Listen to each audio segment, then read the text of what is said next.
Hey guys, and welcome to a showdown featuring myself, a rubber duck of war, leading the forces of Slaanesh up against Logic and his Grand Cathay legions in a classic land battle fight taking place on the flats of Kislev in Kislev Troll Country. You know, if there's a map with Troll Country in the title, I always gravitate towards it, and today we shall be battling the mighty legions. Now, if you blink twice, you may think we're up against dwarfs right now with this glorious Dowie geometry, but it is actually Grand Cathay. And these are two factions in general, I think, whose kind of luck, I suppose, in tier list ratings at least, will completely flip in this type of game mode. Whereas Cathay kind of struggle in domination and Slaanesh speed is dominance. I think it is almost a straight up reversal in the standard land battle, with Slaanesh not having that much sticking power, and when there's no objectives for them to jump on and fight over, they can get lost in a big old messy brawl. Whereas Cathay can use that yin and yang and go real nice and defensive and tend to have a pretty fun time, at least from what I've seen so far, but it is of course still early days. For our front line, we have a load of marauders of Slaanesh, cheap and cheerful, just dotted all the way along the front line, looking to bring pain to as many peasants and jade warriors as possible. Then with our fast, harder hitting units on the flanks, we have one unit of Hellstriders Slaanesh with the Hell Scourges and one basic unit as well, so the anti-large plus the anti-infantry version. We do also have some demonettes of Slaanesh. I've had mixed luck with them. Overall, not biggest damage dealers in the universe. You almost have to flank charge stuff with them, otherwise they will be very squishy and crumble down with only 5 armor and not the best melee defense in the world. They can be a little bit susceptible to damage, as we see a load of cannon shots come in and crush a few of them under the mighty wrath of the Great Dragon Empire.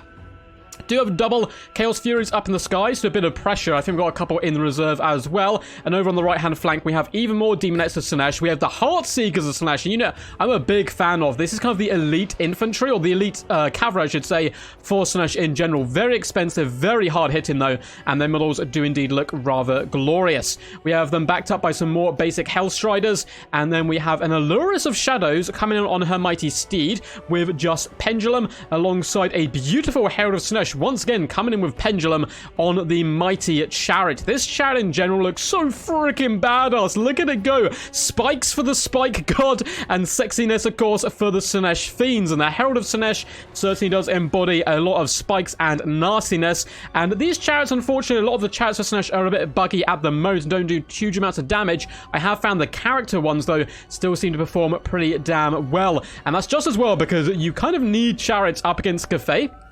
Without having like any big heavy damage dealers, we're certainly going to struggle to push through the enemy battle line without chariots. The Cathay is pretty standard stuff. This is a very reminiscent of an onion build from the Dowie or the Empire, coming in Warhammer 2. A load of peasant long spearmen. I believe we have 5 units of them dotted through the formation. A load of silver chevron jade warriors as well, mixed in with a load of halberds guarding at the back. In the center is just peasant archer upon peasant archer, all of them ready to draw blood in the name of the Great Dragon Emperor and protect their empire. We have a Grand Cannon in the back, just the one. I think that's, you know, fair enough, just nice and cheap, can do some nice long-range pressure and entice the enemy into your defensive position. And we have a Dragon Blooded Lord up in the skies, very popular pick both in domination and in this game mode, coming in with the Ancestral Warriors, a very powerful summon, able to summon some ethereal Ancestral Warriors to fight on their behalf. 16 Wounds of Magic is quite expensive, though. We then have Talons of the Night, which is a 14 Wounds of Magic spell, and Storm of Shadows to slow down the enemy, which I think can certainly do some nice work up against Slaanesh in general. So we're going to fast forward a little bit as we just get into position here and go to really wrap around as much as possible. My opponent is focusing down the demonettes, not taking a huge amounts of damage yet from the cannon, though that volley there did rip and tear into them quite nastily. We're going to push over the frozen iceland of Kislev to try to surround our opponent. Hellstriders moving up and around, Furies round the back, but honestly there's 0 good targets for us. There are just so many spearmen and halberds all over. I really need to break through that front line and force the game to become a little bit more messy before my cavalry is going to be that successful. So what I'm attempting to do here is just jump at the back of the peasant long spearmen and overwhelm them with sheer weight of number of cavalry. Hopefully we can break down the peasants, and the front line fighting does get underway as Jade Warriors clash with Marauders to great effectiveness, actually holding the line in the name of their Emperor, doing a decent damage there. Jade Warriors are shuffling into position all the way along. We do have some demonettes clattering into the enemy, once again struggling a little bit, doing some decent damage, but in comes the Herald of Slaanesh. Yes, the glorious Chariot is just going to be churning up the guts of the peasantry, running them over, and that's what peasants are good for, at least if you ask any any local Bretonnian lord. Looks like the Herald of Slaanesh is all for it. Only up to 1 kill so far. We are driving into the back line. Marauders pushing forward aggressively, as are Chaos Furies onto the Peasant Archers. We get a nice pendulum down on some Jade Warriors to try to break them down. But yeah, the Jade Warriors in the front are just beating the living snot out of our Marauders. And the Demonettes are kind of losing to Peasant Longspearmen, which isn't a good sign. Again, this is definitely a flank control unit. They are getting shot as well by some of the Peasant Archers. We do have the Furies kind of disappearing in the back. We have some glorious Hellstrider play, so we've pinned in 1 unit of Longspearmen. I'm going to slam into the back. Once again, though, the Longspearmen actually beating the Demonettes, which is certainly worrying for my forces. But nice little bit of hit and run. Should be enough to break the Peasant Longspearmen, and I'm just driving into the back as much as possible. We have summoned 1 unit of Chaos Furies into the skies. This is going to be used to jump down on Peasant Archers and try to eviscerate them as quickly as possible. And our little chariot does have the Locust of Grace kind of popped on them. Storm of Shadows is going to slow them down, but you can only slow down, this awesomeness so much, and they're going to be ramrodding their way through all the Jade Warriors Spearmen, and it's getting a bucket ton of damage, up to 40 kills so far, trying to micro them as effectively as possible. Demonettes of Slaanesh just about going to be able to break through the front line. Some really cool attack animations on these ladies, and of course they do have some nice speed, but yeah, you do not want to be using them in the front line. It's something I learned in this battle and previous domination ones. Bit of a big fat pendulum come down the line, catching out some Jade Warriors and some decent damage, just going to enable the Marauders of Slaanesh to really drive into the heart of the enemy, as more Demonettes do move around and flank. Jade Warriors of Halberds do a decent job in the back. The Allurus of Shadows is trying to heart out. She's a very cool model. Has some pretty cool animations. Probably been a mistake putting double pendulum. I think in domination you have a bit more winds of magic, so unfortunately she only cast 1 all game, and it's just kind of a bit of a puppet, unfortunately, to the whims of the Grand Cathay halberds here. Trying their best though, as more Heartseekers do slam into the enemy, looking to overwhelm as many positions as possible. Balance power is very against us, but we have messed up my opponent's formation quite a lot, and that's half the battle against Cathay. The Grand Cannon has been shut down. A lot of the peasants are running for their life, and the Herald of Slaanesh on the mighty chariot is just destroying every unit it does indeed touch. Marauders, though, really do need the support. Jade Warriors being quite stable in this mainline fight. In the back, we do have some more Hellstriders going to be jumping on top of Peasant Archers. Very beat up unit, though, so we might not even be able to take them out, to be honest. Doing some decent damage actually connecting with the enemy. We do see some Jade Warriors, and I believe there was a summon down here. The Ancestral Warriors have been summoned to fight in the name of Grand Cathay, and they're a big pain in the butt. Summons in general still very good, almost in the same way that you would probably play Vampire Counts or Skaven. You can just summon them in and drag down the enemy, but look how badass they look, like stone warriors from eons past, rising their shields and dragging down Heartseekers, sending them to a watery grave. And looks like the Heartseekers have just about given up, and so has most of my army. We are starting to struggle a little bit. The Herald of Slaanesh is still going strong, likewise are some of the Marauders. My opponent, though, his forces have been scattered to the winds, and that is allowing me to jump on a lot of loose units with my Hellstriders. We're simply being dragged down by this mid to low tier chaff, or infantry in general, is definitely still the way to play a pitch battle. Like, load of mid tier infantry, a load of cheap range, and a load of cheap troops to protect it, and you'll be absolutely golden. Herald of Slaanesh just ramrodding through. You can see my opponent constantly trying to put Storm of Shadows down on the Herald, but it's not going to do that much. Yeah, you're slowing my speed by 45%, but you're slowing someone who is fast as F, and it's not going to do too much. They're still bouncing around quite happily. Some Chaos Furies have been summoned at this point. I'm getting very desperate, looking maybe to assassinate the Dragon-Blooded Lord and hopefully drag them down. They still have 70 armor though, and some decent melee stats all around, the 55 and the 40 there for the melee defense. So I'm attempting to drag them down. A big fat pendulum comes down the line. Bye-bye Jade Warriors. They get ripped a new one.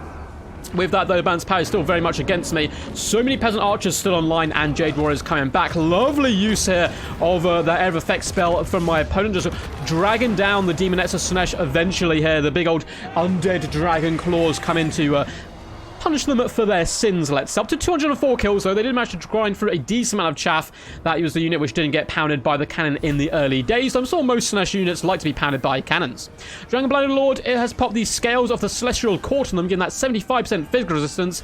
Nice play there by my opponent. Chaos Fury is not able to do anything, so I do dive them down instead. Just try and finish off some of the archers and pray that somehow the Herald of Slaanesh might be able to carry this in the latter stages of the battle. If I can continue to move, I can continue to do a lot of decent damage. We are up to 333 kills so far on this unit, which is absolutely absurd. Can be moving after the enemy general, though. This is my only chance. Storm of Shadows is popped to me once again, lowering my speed and stopping the huge amount of damage on that charge, but I'm not able to get rid of the Dragon-Blooded Lord quick enough, and with that, my army is going to crumble, or not crumble, I should say. It is destabilized and be dragged back into the warp from once it came. But a mistimed pendulum there for me does sum up our day, and the Jade Warriors are able to escape relatively unscathed. Still, nonetheless, 363 23 kills. Not shabby whatsoever for a lowly herald, but my opponent shall claim victory for the forces of Grand Cathay. Not too much left for them, a load of beat up mid-tier and kind of trash infantry, but a very healthy lord, far more healthy at least than mine. It shall be a Pyrrhic victory for Cathay. Well played to Logic, fantastic YouTuber in general. Make sure to go check him out at logic_EU. And a good fun game. What I've definitely found from doing land battles compared to domination is Slaanesh going from, you know, amazing to pretty bad. Pretty bad, I found so far. It depends against the factions you're up against, really. And of course, this is some early testing with them. Haven't done too many land battles yet. Very fast and hard hitting, but against any faction which can kind of bring just mass mid to low tier troops with some form of range, they're really going to struggle because you just have nothing to break through front lines, at least until the chariots get fixed. Perhaps with the chariots, kind of when they get debugged, they don't seem to do too much damage. And the actual problem with that is they work too well. They're designed to push over units, and they do that, and then they don't do any damage, unfortunately, because units are being flung all around on the floor. But perhaps when we bring some of those in, we might be able to counteract, like, you know, the dreaded Cathay 20 stack. We'll play to my opponent nonetheless, and let's go through the damage dealt and stuff. So 2,100 damage value on the Herald of Slaanesh with 367 kills. Very much a standout there. I don't think anything else did particularly amazing. Demonists were a massive letdown. 700 and 300 value, despite getting decent kills, so they could tear through the chaff relatively quickly. But much like a unit of Slayers or something, they're going to take damage against whatever they fight as well. I don't think anything else did particularly stand out on our side. Did the cannon do okay for my opponent? It did alright. 200 value on that. 978. Big fan of the Dragon-Blooded Lord in general. The Ancestral Warrior Summons are really nice. And Hellbirds, 1,000 damage value on that unit, 1,000 on the next. And it looks like it was quite relatively well spread across the board. No units doing outstanding, just a perfect build working in absolute harmony with each other. And look at that, two of the Peasant Long Spearmen, 1,100 and 1,391 gold value, really being quite standout. Hope you guys enjoyed this battle. Feel free to like and subscribe and leave a funny comment down below. I really enjoy reading them, and all three things help the channel massively. Until next time, peace, and as always, stay awesome.